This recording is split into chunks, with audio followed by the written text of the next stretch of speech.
চপগুলো দিয়ে সব তৈরি করে নিয়েছি। নমস্কার বন্ধুরা, ঝর্ণা কিচেন সবাইকে স্বাগত। আশা করি সবাই ভালো আছেন। আজকে আরেকটা রেসিপি নিয়ে আসছি। আজকে তৈরি করব চিকেন ভেজিটেবল চপ। আমরা এখানে প্রথমে আলু আমরা 6 থেকে 7টি আলু মাঝারি সাইজে আমরা সিদ্ধ করে নিয়েছি। আর আমরা মুরগির মাংস বুকের অংশ নিয়েছি, হাড় ছাড়া আমরা সিদ্ধ করে নিয়েছি। আর আমরা এখানে নিয়েছি 1 চা চামচ পরিমাণের মতো আদা এবং রসুন কিমা করে নিয়েছি। 5 থেকে 6টি কাঁচা লঙ্কা নিয়েছি। বড় সাইজের একটি পেঁয়াজ কুচি করে নিয়েছি। এখানে বড় সাইজের একটি গাজর কুচি করে নিয়েছি এবং 1 কাপ পরিমাণের মতো বাঁধাকপি কুচি করে নিয়েছি। আপনারা চাইলে আপনার পছন্দ অনুযায়ী সবজি অ্যাড করে নিতে পারেন। খুব সামান্য উপকরণ দিয়ে আমরা ভেজিটেবল চিকেন চপ তৈরি করব।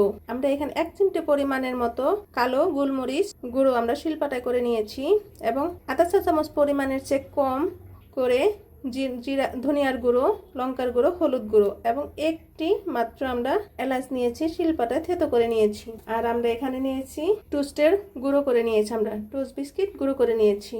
আর এখানে নিয়েছি সস আর মাত্র একটি ডিম। প্রথমে আমরা 1 চামচ পরিমাণের মতো তেল দিয়ে দিয়েছি। রসুন আদা দিয়ে দিয়েছি। এখন একে একে আমরা বাঁধাকপি দিয়ে দেবো। প্রয়োজন মতো লবণ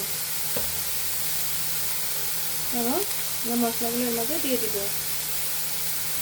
এখন ভালোভাবে উল্টিয়ে পাল্টিয়ে নেব। আমরা মাংসগুলো হাত দিয়ে এভাবে ছাড়িয়ে নেব। আমরা মুরগির মাংসগুলোকে এভাবে হাতে ছিঁড়ে নিয়েছি আর আলু ম্যাশ করে নিয়েছি। আমাদের সবজিগুলো ভাজা ভাজা হয়ে গিয়েছে। এখন আমরা মুরগির মাংসগুলো দিয়ে দিব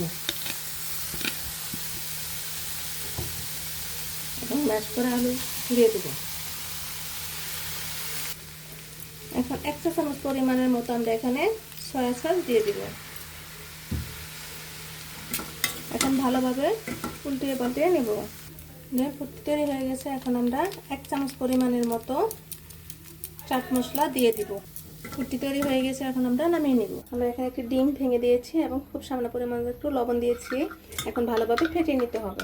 আমরা এখন পুরটা এভাবে হাতের সাহায্যে গোল করে একটা চপ তৈরি করে নেব। এভাবে আমরা আরেকটি সুবিধার্থে আপনাদের আমি দেখিয়ে দিচ্ছি। হাতের সাহায্যে গোল করে আপনি করে নিতে পারেন। এভাবে আমরা সবকটি তৈরি করে নেব। এখনো যারা সাবস্ক্রাইব করেননি প্লিজ বন্ধুরা তারা একটি সাবস্ক্রাইব করে দিবেন এবং একটি লাইক করে দিবেন। আপনারা আমার পাশে থাকবেন। নতুন নতুন রেসিপি নিয়ে আপনাদের সামনে হাজির হব।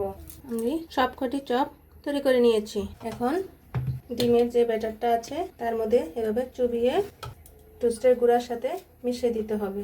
আপনারা চাইলে এখানে ব্রেড ক্রামও নিতে পারেন। এবার আপনাদের সুবিধার্থে আমি আরেকটি দেখিয়ে দিচ্ছি। এভাবে চুবিয়ে হাত দিয়ে ঝটপট তৈরি করে নিতে পারেন। আপনারা ইচ্ছে করলে এগুলো তৈরি করে ডিপ ফ্রিজেও রেখে নিতে পারেন। আপনারা রোজার মাঝেও ইফতার হিসাবে ব্যবহার করে করতে পারেন। এভাবে আমরা সবকটি তৈরি করে নিব।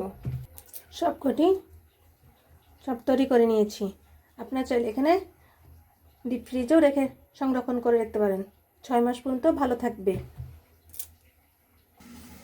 এখানে আমরা তেল বসিয়ে দিয়েছি। এর মাঝে চপগুলো দিয়ে দিব। এখন উল্টিয়ে দিব। ঠিক এরকম ব্রাউন কালার হলে উল্টে দিতে হবে।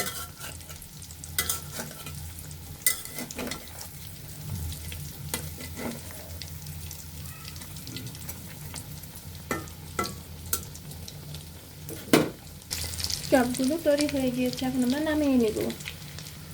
এভাবে আমরা সবকটি চপ ভেজিটেবল চিকেন চপ ভেজে নিব। দেখুন বন্ধুরা, আমাদের ভেজিটেবল চিকেন চপ তৈরি হয়ে গেছে। কত সুন্দর দেখাচ্ছে। খেতে অনেক অনেক টেস্ট হয়েছে। আপনারা অবশ্যই কমেন্টে জানাবেন। ভিডিওটি দেখার জন্য ধন্যবাদ। Thank you.